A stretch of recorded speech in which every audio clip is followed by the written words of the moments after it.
তো বন্ধুরা দেখো কতটা বৃষ্টি হচ্ছে, সকাল থেকে প্রচুর বৃষ্টি হচ্ছে। ভোরবেলা আর কি 5:30 5টা থেকে শুরু হয়েছে বৃষ্টি, একেবারে 6টা অবধি টানা বৃষ্টি হয়েছিল। এখন আবার শুরু হয়েছে 11টা থেকে, দেখো এক টানা বৃষ্টি হচ্ছে। রাস্তায় আমাদের জল জমে গেছে, গেলে দেখাতে পারতাম। তো এই অবস্থা, কোথায় কোথায় বৃষ্টি হচ্ছে কমেন্টে জানাবে। আর এদিকে আমি রান্না করছি।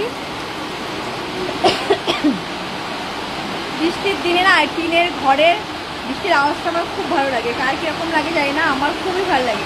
যতই পাকা ঘরে থাকলে না বর্ষার এই ফিলিংসটা পাওয়া যায় না, টিনের ঘরে থাকলে যেটা পাওয়া যায়। যাই হোক না কেন, বাইরে বলতে বৃষ্টি, আমি ঘরে রান্না করছি। তো কী রান্না করছি তাহলে দেখাই। দেখো এখানে লোটে মাছ ভাজা বসিয়েছি, আর এই যে রুই মাছ এনেছে। লোটে মাছ এই যে ভাজা বসিয়েছি, দেখলা তো। রুই মাছটা ভাজবো, আর এখানে কালকের জন্য কিছুটা রেখে দেবো, এতটা লাগবে না। আর এখানে দেখো ভেন্ডি ভেজেছি, আর লোটে মাছ ভাজা দিয়ে, ভেন্ডি ভাজা দিয়ে, আর আলু সেদ্ধ দিয়েছি। এই যে ভাত খাবো, গরম গরম ভাত খাবো।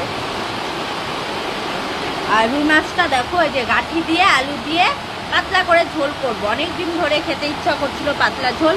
আর এই যে ধনেপাতা দিয়ে, মশলা তো অনেক খাওয়া হয়, কালকেও মাংস খাওয়া হয়েছে। তারপরে ভাবছি একটু পাতলা করে মশলা দেবো সমস্ত কিছুই, কিন্তু অল্প পরিমাণে অল্প দেবো। তারপর দেখি রান্না করবো।